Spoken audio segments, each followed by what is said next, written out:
Halo semuanya, Assalamualaikum warahmatullahi wabarakatuh. Perkenalkan, nama saya Rosidatul Ulia, saya dari Prodi Sastra Inggris semester 1. Jadi, tujuan dari dibuatnya video ini adalah untuk memenuhi tugas dari mata kuliah Teknologi Informasi, yaitu Sejarah Perkembangan Prosesor.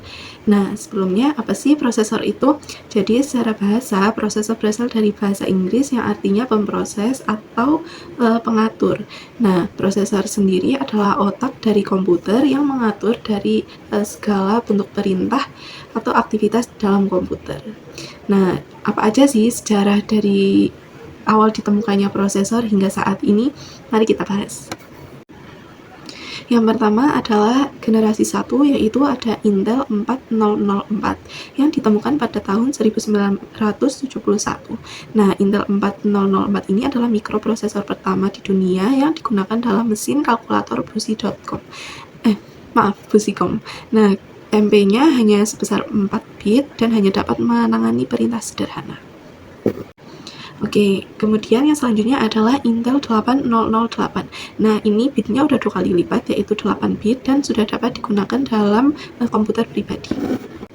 Oke, yang ketiga ada Intel 8080 yang ditemukan 2 tahun setelahnya, yaitu 1974. Nah, 8080 ini sudah menggunakan teknologi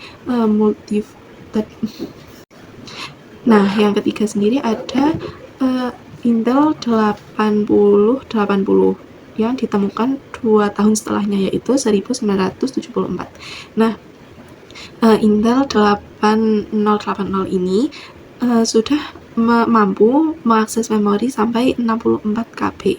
Kemudian sudah melakukan perubahan yang tadinya menggunakan teknologi multi-voltage ke triple voltage. Selain itu, Intel 8080 ini sudah menggunakan teknologi PMOS. Biasanya digunakan pada komputer Altair. Kemudian ada prosesor generasi kedua, yaitu menuju era modern.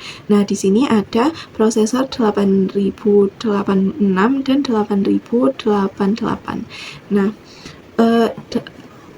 prosesor 8086 ini dirilis pada tahun 1978. Nah, Intel 8086 ini adalah prosesor dengan 16 bit pertama.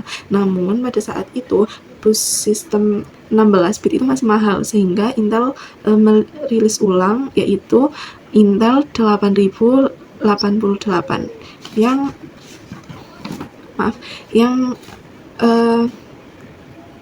perangkatnya 8 bit, tetapi internalnya 16 bit, sehingga tetap kompatibel dengan sistem 8 bit.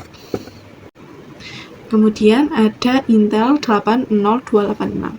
Nah, sama seperti 8088, 286 juga menggunakan 16 bit, tetapi memiliki peningkatan pada frekuensi clock yang tadinya 6 MHz menjadi 12 MHz.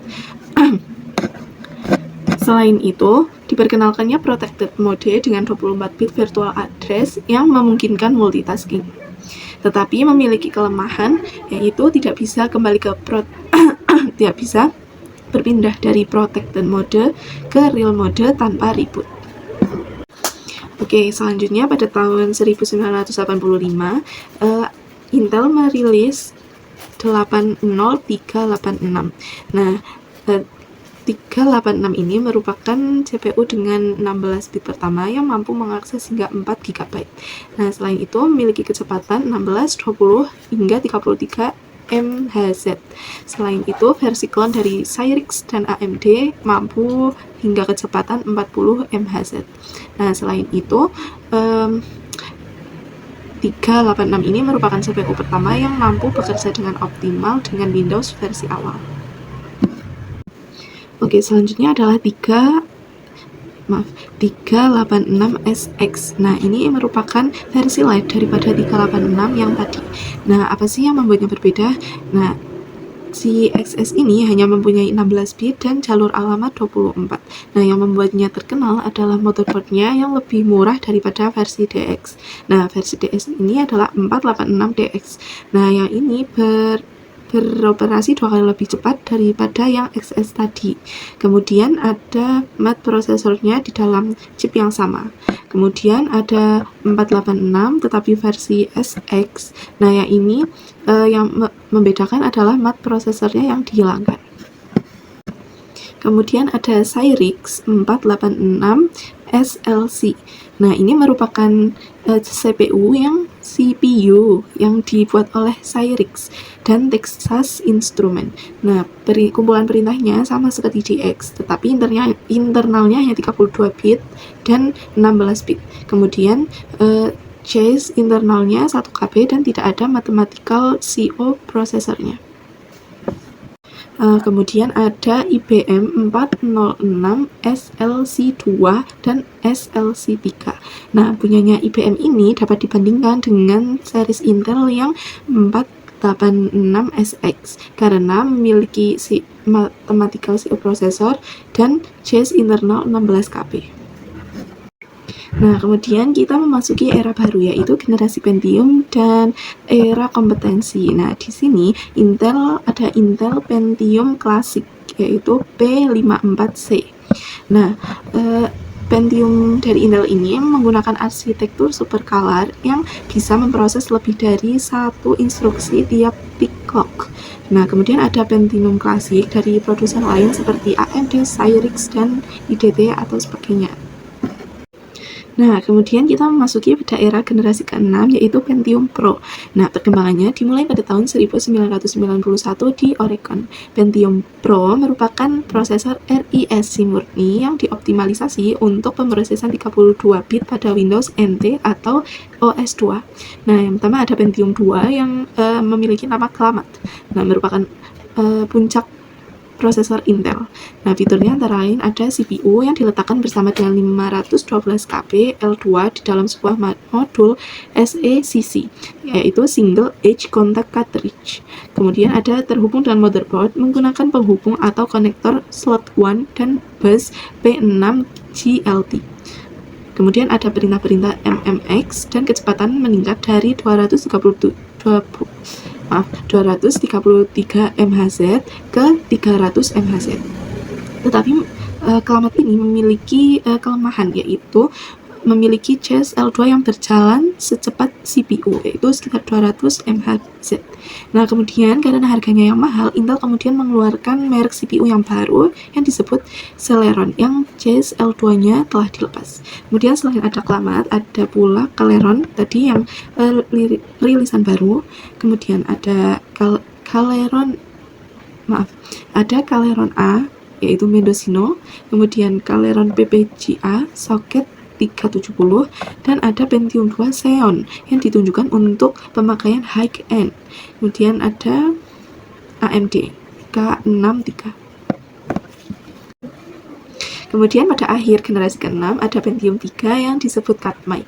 Nah, pada Maret 1999, Intel mengenalkan MMX2 yang baru ditingkatkan untuk perintah grafis. Nah, perintah grafis ini untuk meningkatkan kinerja pada game 3D.